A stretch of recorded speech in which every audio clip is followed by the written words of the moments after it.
Hello and welcome back to Garry's Garage, and in this episode we're going to try to make the interior of the Anglia a little bit nicer.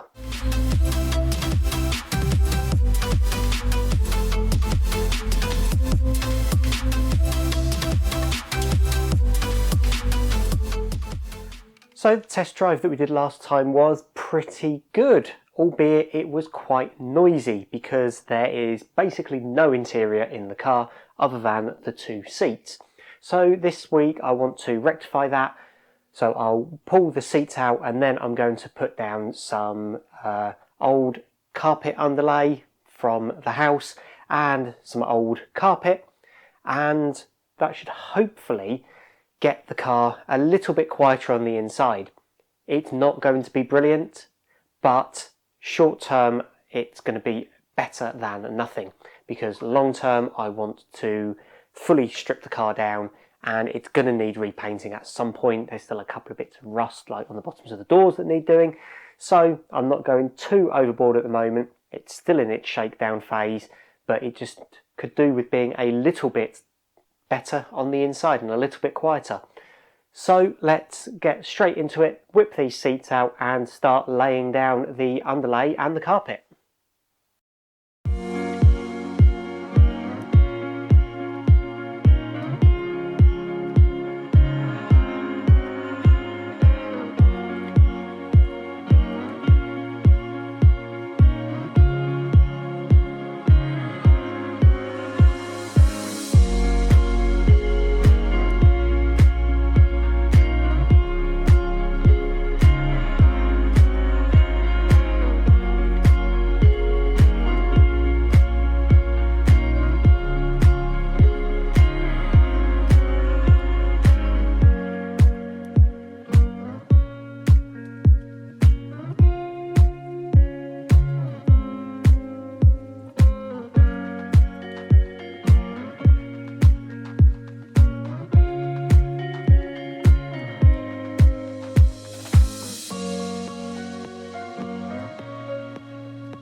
Okay, so here we have the first pass of doing the interior.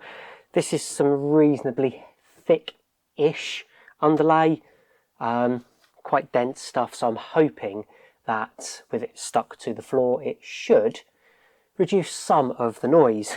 And so the next thing will be to think about filling these voids in the side panels, because they also will let quite a lot of noise through.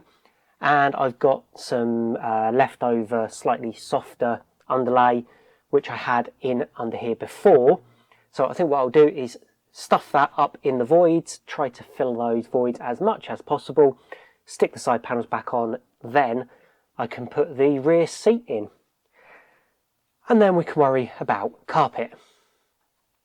Although maybe I should do carpet before I put the seat in.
So I decided to use a new bit of carpet, which is grey with some little silver flecks in, and it's not looking too bad.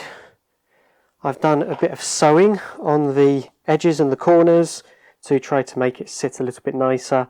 There are a couple of spots where the underlay is still showing through that I might tackle a bit later, but they are going to be under the seat, so they're probably not going to be seen. And I am now very worn out after doing that, and very hot. So I'm going to call it here for today. Still got the rear seat area to do, and I shall be back another day to continue. So signing off for the night.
So that's the main part of the carpet now done and all sewn in around the horrible contortions of the rear passenger's feet area. And what I need to do next is look at getting the rear seat back in. And I'm going to put the back in first and then figure out where the base goes. So I can't quite remember how much of this carpet it covers or doesn't cover. And I might need to put a strip of carpet along this bit of chassis box section. So let's get the rear seat off from the roof of the car and try to get that installed.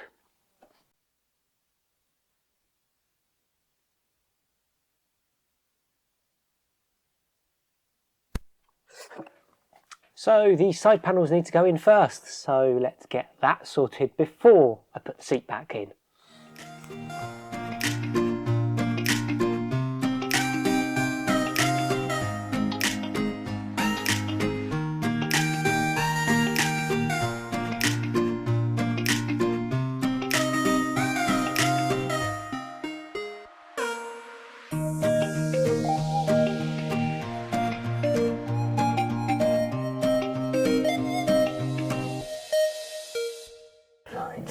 Okay, so you see that where it dips down there? Yeah.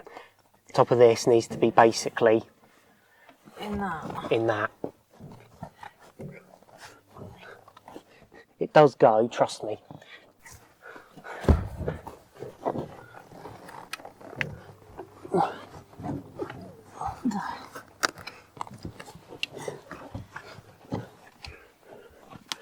Okay, hold it there.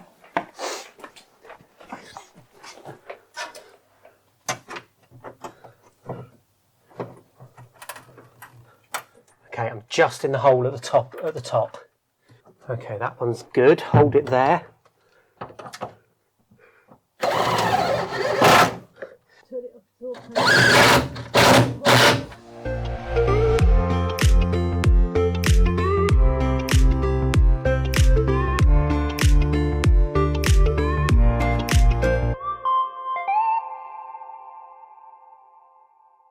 So that's the interior put back together, and it looks a lot nicer in here and much more like a car that you want to go out and drive. And that is what we're going to be doing next. I'm going to clear up all the rubbish that's around the car, and then we will go out for a bit of a drive and we'll see if carpeting and insulating the interior has made any difference to how well it sounds. Obviously, I've not done the boot yet. That I think will be a task for another day, but the main cabin area is now sound deadened and carpeted, so I'm hoping that it will make a nice difference in here, and then the boot, when I get around to it, will make even more of a difference. So get tidied up and go for a drive.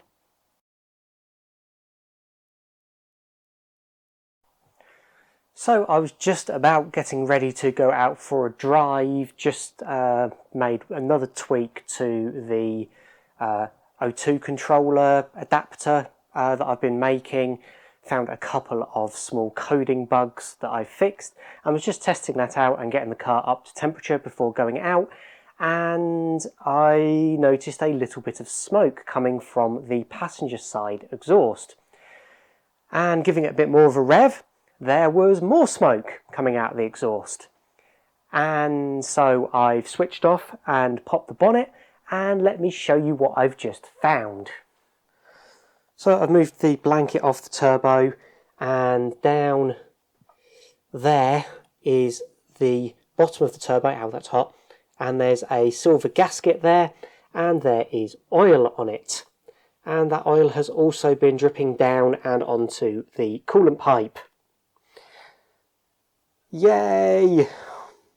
So oil coming out of that turbo obviously puts dampeners on my plans of going out for a drive to see how well the insulation and carpet has done on the car.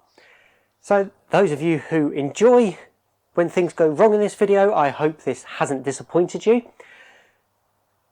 And I'm going to have to go and find another turbo in my collection of bits and pieces and look at swapping this out for another one. Hopefully I can do that without taking the engine out, but I'm not 100% sure if I can get to everything, and that's unfortunately going to have to wait until next time. So please join me next time on Garry's Garage to see whether we can get this turbo fixed and hopefully get out for another drive.